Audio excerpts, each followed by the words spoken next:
ఈ సినిమా అసలు ఎందుకు ఫ్లాప్ అయ్యింది? అలాగే అసలు ఈ సినిమా ఫ్లాప్ కావడానికి కారణాలు ఏమిటి?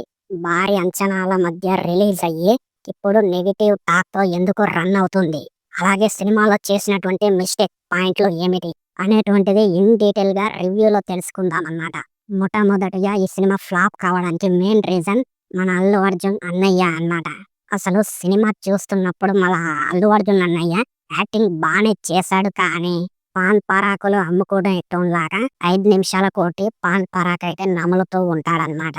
అసలు మన అల్లు అర్జున్ అన్నయ్య మాట్లాడేది కొంచెం కూడా అర్థం కాదు. ఈ పాయింట్ అనేటువంటిదైతే సినిమాలో అయితే పెద్ద మైనస్. అలాగే సెకండ్ పాయింట్ ఏంటి అంటే పుష్ప మీద రివెంజ్ తీసుకోవాలని ప్రయత్నిస్తున్న దాక్షాయణి అలాగే మంగళం శ్రీను గుండు పాత్రలో చేసినటువంటి షికావత్ గాడు వీళ్ళనైతే పెద్ద ఎర్రి పువ్వులనైతే చేసి పారదించాడు మన సుక్కు సార్. పార్ట్ 1లో ఓ పెద్ద పీకుతరిల్లు అన్నట్టు బిల్డప్ ఇచ్చారు వీళ్ళకి. కానీ పార్ట్ 2లో మాత్రం పిల్లి పిత్రేగలలాగా యాక్టింగ్ చేశారనమాట.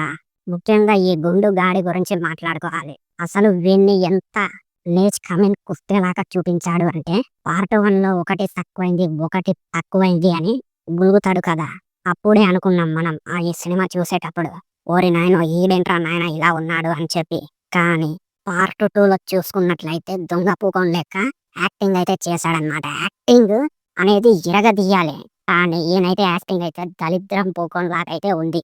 అండ్ ఈయన యాక్టింగ్ దరిద్ర పూకం లాగా ఉంది అంటే మన సుక్కు సార్ ఇంకా దరిద్ర పూకం లాగా వీణ్ణైతే స్క్రీన్ ప్లే మీనైతే దరిద్రంగా చూపించాడు. ఎంత దరిద్రంగా చూపించాడు అంటే పుష్పకి భయపడ్డట్టు అలాగే పుష్ప చేతిలో ఊరికి ఓడిపోయినట్టయితే చూపించి చూసే జనాలకి ఇంట్రెస్ట్ అయితే మింగిందనమాట. వీన్ని యాక్టింగ్ అయినా అలాగే వీన్ని చూపించే విధానమైనా.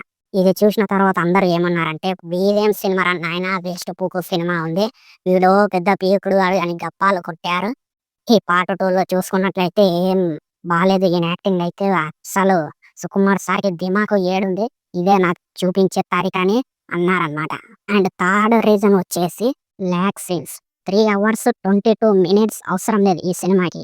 స్టోరీ చెప్పేదైనా 3 hours చెప్పిన మనే, మిగతా 22 నిమిషాలు తీసి పారదైనా సరే. కానీ అవసరం లేనటువంటి సీన్లు పెట్టి చూసే జనాలకైతే ఇంకెప్పుడైపోతుందిరా నాయన సినిమా అన్నట్టు ఫీలింగ్ అయితే తెప్పించారనమాట. ఇక హైలైట్ సీన్లు అయితే ఆడాడనే ఉంటాయి కానీ ఈ ల్యాక్ సీన్లతో అయితే ఈ సినిమా అసలు పుష్ప 2 సినిమానేనా అన్నట్టు అనిపించిందనమాట చూసే జనాలకి. అండ్ ఫోర్త్ రీజన్ ఏంటి అంటే క్లైమాక్స్ లో ఒకడు వస్తాడనమాట. వాడు వాళ్ళ ఫ్యామిలీ అందరినీ చంపేయడానికి బాంబుని చేతిలో పట్టుకొని ఒత్తేస్తాడు. ఆ ఒత్తిన సమయం తర్వాత వాని ఫేస్ అన్న రివీల్ చేయాలి కదా, చెయ్యలేరన్నమాట. పుష్ప 3 అన్నట్టు సినిమానైతే టైటిల్ నైతే ఇలా స్క్రీన్ పైన చూపించారు. తర్వాత శుభం కార్డ్ అయితే పడింది. ఈ సీన్స్ కూడా చూసి అందరైతే బాధపడ్డారు అనేటువంటిది అయితే చెప్పుకోవచ్చు ఫ్రెండ్స్. ఫేస్ చూపించలేదు. అలాగే ఈ సినిమానే దరిద్రంగా ఉంది అంటే పార్ట్ 2, ఇంకా పార్ట్ 2 ఏం పీకడానికి తీస్తున్నారు అని చెప్పి చూసే జనాలకైతే అనిపించింది అనమాట. అండ్ ఇంకా పెద్ద రీజన్ ఏదైనా ఉంది సినిమా మైనస్ అంటే సినిమాలో కాదది, సినిమా మీదైతే అది ఎఫెక్ట్ అయితే చూపించింది. అదే సంధ్య 70mm దగ్గర ఒక ఆమె అలాగే వాళ్ళ కొడుకు చనిపోయాడు అనేటువంటి విషయం అయితే మనందరికి ఇప్పటికే తెలుసొచ్చు అనమాట. తెలుసుకోవచ్చు అందరు మీరు కూడా. అయితే ఇందులో తప్పు ఎవరిది అంటే ఖచ్చితంగా మన అల్లు అర్జున్ అన్నయ్యది అనేటువంటిది అయితే చెప్పవచ్చు ఫ్రెండ్స్. ఎందుకంటే సంధ్య 70mm దగ్గరికి వస్తున్నాను నేను అనేటువంటి విషయం అయితే చెప్పకుండా అయితే ఆయన అయితే రావడం అయితే జరిగింది ఫ్రెండ్స్. సో ఆయన రావడం లేదు అని చెప్పి తర్వాత అందరినీ సర్ప్రైజ్ చేయడానికి సినిమా థియేటర్ దగ్గరికి వచ్చి పెద్ద గందరగోళాన్ని సృష్టించాడు అనేటువంటిది అయితే చెప్పవచ్చు ఫ్రెండ్స్. ఎందుకంటే ఇప్పుడు మన అల్లు అర్జున్ వస్తున్నాడంటేనే కదా పబ్లిక్ ఇంకా రెచ్చిపోయి దగ్గరికి వచ్చేది. సో ఆ విధంగా అందరూ వచ్చి భారీ ఎత్తున అడావిడి చేసి అందులో ఒక ఫ్యామిలీ మెంబర్స్ కూడా వచ్చారనమాట ఆ గుంపులో ఈ సినిమా చూడడానికి. వీళ్ళది కూడా తప్పు కానీ ఈ విధంగా గందరగోళాన్ని సృష్టించి ఎక్కడో పుట్టిన వాళ్ళని ఎక్కడో చనిపోయే ఘటన ఏదైతే ఉందో ఇది చాలా అంటే చాలా బాధాకరమైనటువంటి విషయం ఫ్రెండ్స్. సో ఈ విధంగా ఇదైతే పెద్ద మైనస్ పాయింట్ ఈ సినిమాకి.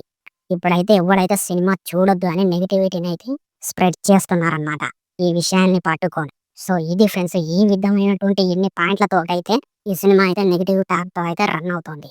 సో మరి మీకు ఈ సినిమా చూసారా? చూసుంటే మీకు ఎలా అనిపించింది ఈ సినిమా అనేటువంటిది డెఫినెట్లీ కింద కామెంట్ చేయండి. ఇలాంటి లేటెస్ట్ అండ్ ఇంట్రెస్టింగ్ అప్డేట్స్ కోసం మా ఛానల్ని సబ్స్క్రైబ్ చేయండి. Thank you.